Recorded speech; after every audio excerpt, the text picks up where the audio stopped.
What's up, Kohai? Today we are making the most garlic-packed yakisoba you will ever come across, and the reason for that is to keep nagatoro off you, and I mean, that's a choice.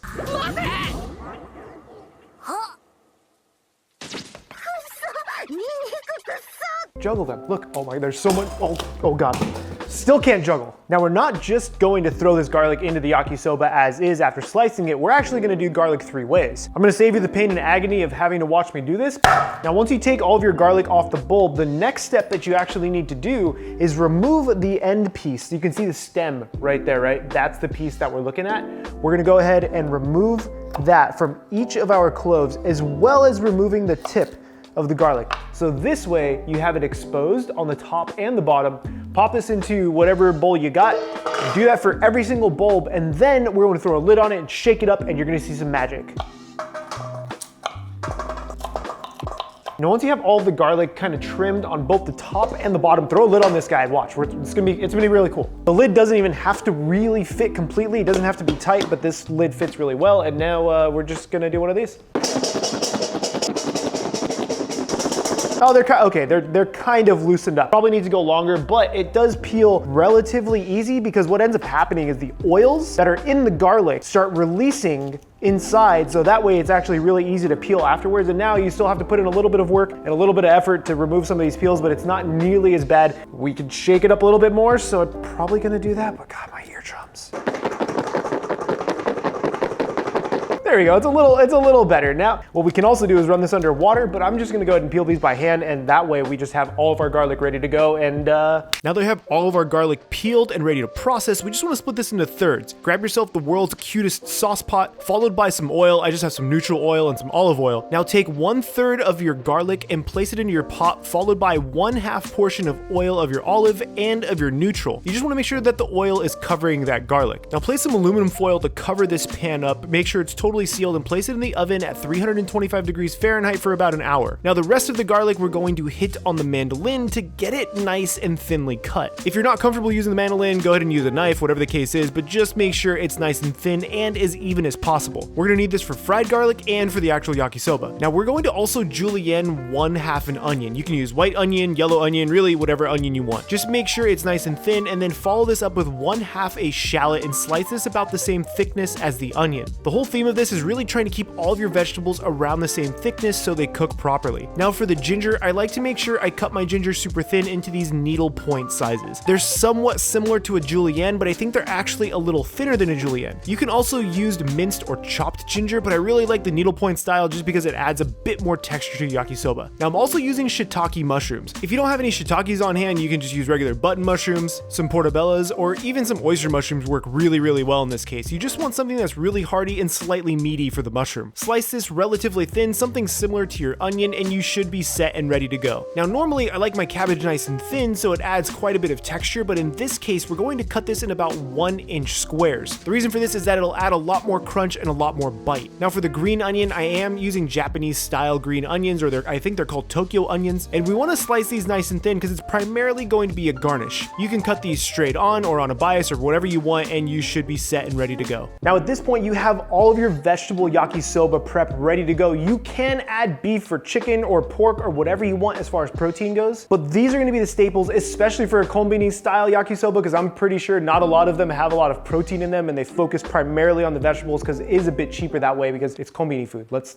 be honest here, except for that fried chicken that Chris Broad eats all the time. Now because we have a long time to wait for our garlic that's in the oven, I'm going to pop this in the fridge, and then we're going to make the actual yakisoba sauce. Do I have room in this fridge right now? Now as far as yakisoba sauce goes, it's actually really easy to put together, and you only really need 4 ingredients. You're gonna need soy sauce, Worcestershire, oyster sauce, and ketchup. You can also add a touch of sugar if you want it sweeter, but I don't really like sweeter yakisoba sauce, so you do you on that part. Now yakisoba sauce is also very Worcestershire forward, so we're gonna use double the amount of Worcestershire that we would for any of the other sauces, and then just keep it simple and keep it to around the same ratio for the other ones. So I'm gonna start off with 60 grams worth of Worcestershire, then we're going to add 30 grams worth of ketchup, 30 grams worth of oyster, and 30 grams worth of soy.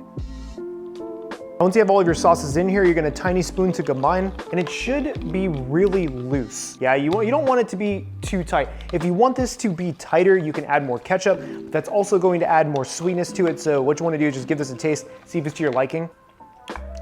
This is delicious. I like it like this because it's really salty forward, touch of sweetness at the end. Then you have the flavors of the oyster sauce, everything. It's like, it puckers your lips and your mouth. This is how I like my yakisoba sauce. And once that's done, throw a lid on it. We don't need this for a while. It's gonna go in the fridge. Now, the last thing we're gonna do is prep the yakisoba noodles. Now, yakisoba noodles are basically a ramen style noodle where they're made with wheat flour, kansui, water, put together, but they're somewhat steamed in different locations. So you might find them boiled or steamed, but they always come in these packages. And these are the yakisoba style noodles you want. I know it says soba in the actual title of yakisoba, but you're not supposed to use soba noodles. I've made that mistake before. It does not come out the same. The one thing with yakisoba noodles though, is that they always come fresh, right? You don't really want to freeze these because they don't freeze very well. But the other thing is that they come with a ton of oil on the noodle itself. And you can see how it's this like tight block. I mean, it's like a brain. This is your brain on noodles. But since it looks like this, you can't really cook it like this. So we're gonna go ahead and loosen this up with some warm water. Grab yourself a giant bowl, plop your noodles on it, get some warm water on this, okay? And once you have some warm water on your noodles, you wanna gently start trying to pull these apart. Don't force them because I've run into the issue of trying to force the noodles apart and they end up just breaking and you get these really small strands of noodles instead of the really, really nice longer noodles. So just be very careful. If it feels like it's not pulling, keep running warm water over it to loosen it up, and you can see it's starting to slightly loosen up and give you these really beautiful long noodles, but I'm just gonna work with this until it's loose. It does take a few minutes, so take your time. Take your time, fine, you're not going anywhere. What, Nagatoro bugging you? Probably, maybe, hopefully. Now after a few minutes, your noodles should be nicely loosened up. That's kind of what you're looking for. But make sure you don't keep this in the water. You wanna make sure you strain this out. Otherwise it will get soggy and weird, so just make sure they're kind of dry before you store them, because this is a lot of noodle. We're not gonna eat all this noodle. You can buy yakisoba in individual packets. It's gonna be so much easier, but I wanted to use the local stuff, you know, buy local. So my timer went off for this garlic, and I want you to look at this. This looks so freaking good right now. No, I wish you could smell this.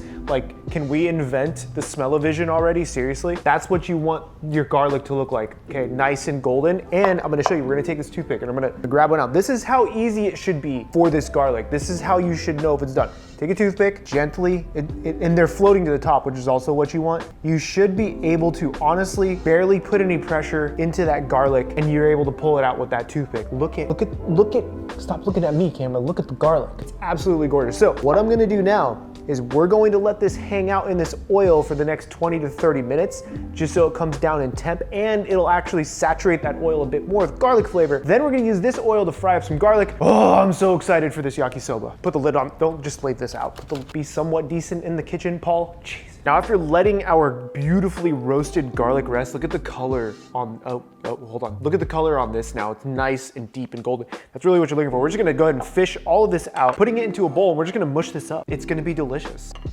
Look at how amazing that looks. Now the cool thing about roasted garlic like this is that it's actually relatively sweet after you've done cooking it, right? But you can also go ahead and just throw this straight into your stir fry just like this instead of making it into a paste, but I wanna make it into a paste so that way it kind of coats the noodles really, really sultry way. It's gonna be so good. I'm just gonna use the back of a spoon, just go ahead and mush this up. You can throw it in a blender if you really want. I just don't feel like getting another thing dirty, to be honest. Your garlic should absolutely be this soft, like to where you can literally take a spoon and bring it together into a puree or a paste. Now, once you have it into this beautiful paste, we do need to season it because I don't know where you get your garlic from, but mine doesn't come seasoned. So hit this with just a pinch of salt. Do this to your liking.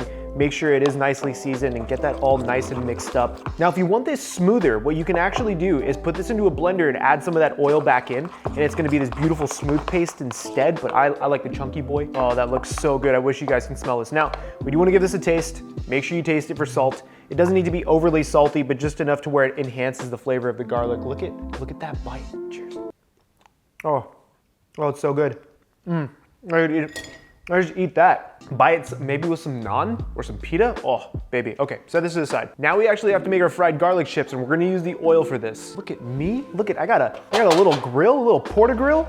Now we're gonna reheat this oil just a bit, and then we're gonna grab some of that garlic and we're gonna deep fry it. Oh, you guys are not ready. Gonna make some garlic chips. I'm gonna bring this to, I don't know, maybe like 350 Fahrenheit. I don't know, we'll see what, we'll see what happens. Throw a piece of garlic in there, and if it looks like it's getting too hot, then we'll just turn the heat down. You know, that's how we do things here. Now this oil should still be slightly warm from when we just cooked the garlic, so let's see. Nope, no bubbles. That's how you can tell if it's ready or not, whether or not you get some bubbles in the oil. Okay, it looks like we have some bubbles going. Oh yes, that's nice. I'm gonna turn this down so I don't burn my garlic, because that can happen very quickly. And I also don't want to overcrowd this too much, so I'm not going to put too much of my garlic directly into the pot at first, just because it's actually not a lot of oil. You know what I should have done? Should have got some paper towel on a plate, because that's where the garlic has to land. So I'm gonna let that do its thing. Gonna turn this down just a bit more. Hold on, paper towels. Now if you don't get paper towels on a plate, you're gonna have soggy garlic. Nobody wants soggy garlic. Now I don't really have a tiny strainer, so I'm just using a little tea strainer. You know, you gotta do what you gotta do sometimes. But with the garlic, you actually don't want this to get deeply golden in the oil because it carries over a lot right when you pull it out. So let's see what this looks like. It looks like it's just getting golden. So we're gonna pull these out. You see that didn't take too long at all. And you can already see how brown this garlic is getting, because garlic, when it's fried, carries over very easily. You can see there's already some color on this garlic. Some of them are not quite done, but like these pieces are definitely ready to go. Oh baby. I love garlic so much. Now that I've decided to eat most of my fried garlic, we are going to fry up the rest of this garlic, making sure that it isn't overly cooked in that oil, otherwise it will get bitter. Make sure you pull this right before it's lightly G-bad, lightly golden brown and delicious, and not all the way brown, otherwise that's when it starts to get bitter. Make sure you spread it out on the paper towel so it fully dries, and continue frying all of the garlic in that beautiful garlic oil that we made earlier. Now remember, you're going to allow this to dry for at least an hour or two, so this way it gets fully dry, nice and crispy, and it's going to be ready for your garnish for your yakisoba. Oh, and save that oil. Now, one thing I like to do when I make yakisoba at home is we have all of our mise en place ready to go that we prepped earlier, but what's really good about yakisoba at home is that you can kind of just do it in a saute pan. The thing is though, is that yakisoba is traditionally done on a teppanyaki, which is a flat top style grill, and you have a lot more room to work with. So a lot of the yakisoba that I have had, they usually cook the noodles slightly separate from the vegetables and then bring it together right before they serve it to you. This way you don't have soggy noodles because the vegetables do release a lot of moisture. Now to get the same effect at home, all you really need to do is have a second bowl that you're going to need. We're gonna cook off our vegetables first, place it into the bowl, and then lightly toss the noodles in some of the garlic oil, get it crispy, combine the two together, and then plate up. Super simple. Just cook them separate, and if you don't care about that, you could just cook them together, but cook the veggies first and then the noodles. Yeah, cool? Got it. Yes, fire good. I'm gonna be using some of our garlic oil just to add to the whole garlic theme. I use that's way too much oil. Way too much oil. I want just enough oil to like lightly coat the pan, not drink garlic oil. We're gonna have enough garlic issues in a little bit anyways. Now, once this comes to temp, you don't need it to smoke or anything like that, especially garlic oil. We're going to add our hard vegetables first, which is pretty much everything. I'm gonna start off with just a small amount of cabbage, and remember, we don't want to have too many vegetables. You want an even split. So what I like to do is throw in my cabbage first, with my onions, just a few of those, and then some of my shiitakes, because the shiitakes do take quite a while to cook. Now we're gonna cook this down until this is nice and soft. We don't actually need this smoking hot right now. We're gonna give this a nice toss. We don't need to add any extra water or anything to this because that cabbage and those mushrooms release a lot of moisture, so just let it cook. Just give it a few minutes, you know? Maybe walk away. Don't walk away. Don't walk away from the fire. Not a good idea. Remember some of these mushrooms? I love vegetables so much. Oh. What I like to look for in my veggies when I'm cooking this down for yakisoba is I gauge it by my cabbage. So you can grab yourself a piece of cabbage. You still want some crunch in this cabbage. You don't actually want this to be totally soft.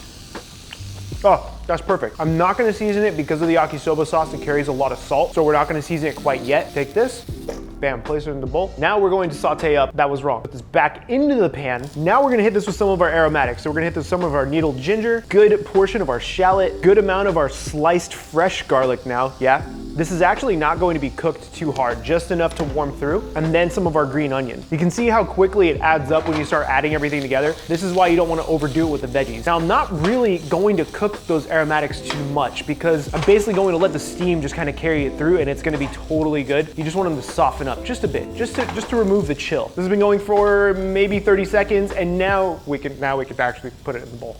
We're gonna add in just a small amount of our garlic oil one more time.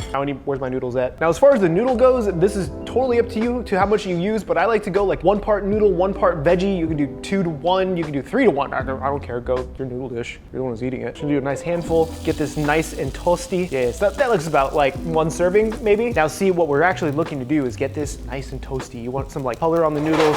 Oh, so good. This actually gets them kind of like lightly fried. This is how I like my yakisoba. Hopefully we don't set up the alarm in the new kitchen. Oh, ooh, I lost the noodle. Now this is when we're going to finish it, and this happens very quickly once the noodles are ready. We're gonna go back in with all of our veggies that are already cooked, right? These are ready to go. Then we're gonna hit this with a small portion of our yakisoba sauce. You don't wanna saturate it too much, but just enough to make sure there's a good coating on there. Then we need our beautiful, oh, I almost lost it. I'm gonna do like half of this garlic puree, just because. And then we're gonna garnish it with the garlic chips. Oh, the smells that are coming out of this right now. Look at it, beautiful. This is ready. I wish I could share this with you guys. That's how fast it is when you're actually cooking the yakisoba. It goes super quickly. Get a plate. Plate up time. Almost lost all my mise en place. Pile it high on this guy. Get us one of these plates. Oh my God. There's like just chunks of garlic and the raw garlic that we threw in there. Oh baby. How was nagatoro turned off by this? This just gets me going. Now we're gonna garnish it with a bunch of our fried garlic. Yes, more. Hit it with some more green onions, the fresh, oh my God, guys. You ever get so excited about food, like your mouth just starts watering, you start blacking out, you imagine yourself eating it. And I'm so excited to talk to you guys about my new books launching over on Kickstarter. I'm really excited about these, and I would love to share these with the community. And to support that, I'm giving away one copy of each, both of Annie Bites Volume 1 and Volume 2. I'm gonna be signing these and giving it away to one of you guys in the comments down below. All you have to do is let me know whether or not you've been watching Nagatoro, because you probably should be. And with the launch of the Kickstarter, I would love my Kohai's support on this. Check out the links down below where you can go ahead and sign up. You'll get both copies signed, sent out straight to you guys, and you're gonna get a special little gift as well. It's gonna be super awesome. These feature some of the most popular recipes on the channel so far, with a bunch of really cool custom artwork. I mean, look, there's me, vegan ramen style. You guys have been asking for these, and I'm glad to be able to actually make physical copies of them. So again, go ahead and check out the Kickstarter down below right after I try this, and I'm really excited to get these out to you guys. Thank you guys so much. We have 30 days to make this happen. Let's do this. We can finally try this yakisoba, and it's just, there's so much garlic in this, so it's so many antioxidants. Oh my God, there's so much garlic. It's sweet, the noodles are still crispy, the vegetables are still perfectly cooked. It didn't get soggy at all. The yakisoba sauce, the homemade stuff, tastes so much better than the store-bought, so make sure you try that out. Just like you should make sure you check out the recipe at chefpk.com and check out the Kickstarter at the links down below. My name is Chef PK. Get subscribed, and remember, keep playing with your food. Just like Nagatoro is probably gonna play with your heart.